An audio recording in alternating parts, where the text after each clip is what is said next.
Well, hi, my name is Greg Palia. I'm with West Roofing Systems and welcome to another edition of Whiteboard Roofing.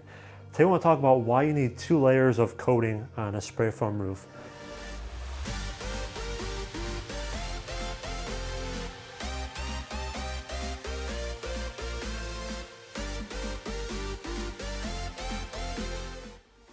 So real quick, spray foam roof, it's a material that's sprayed on as a liquid over an existing roof that expands into a foam.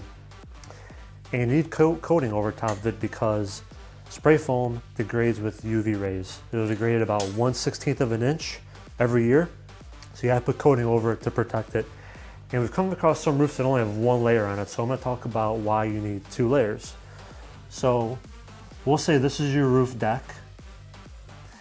And here's a layer of spray foam over top of it. And you put a thin layer of coating over top of it to protect it. Now this coating layer is only 20 to 30 mils, which is 2% of 1 inch. So very, very, very, very small. But some contractors they'll embed granules into this top layer of coating. And it'll go into the SPF roof. Now we're talking about 2% of 1 inch there. They'll broadcast the granules in there.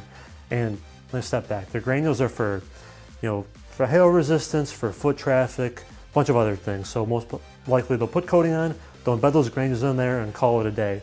But that's a problem because those granules come off over time just from foot traffic, rain, weather, wind, etc. And when those granules come out, you'll see that you're leaving the spray foam exposed there.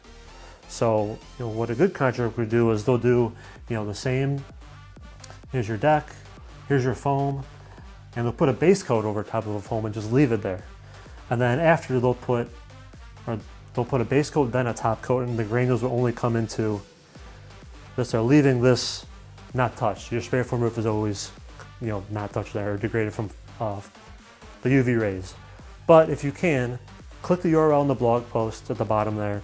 We have pictures of a foam roof that has holes in it from that same roof that we're talking about in the video. It has holes in it, it's burnt. So big reason why you need 2 layers of coating over a spray foam roof. Hope you learned at least one thing new today. Have a good one. Thank you.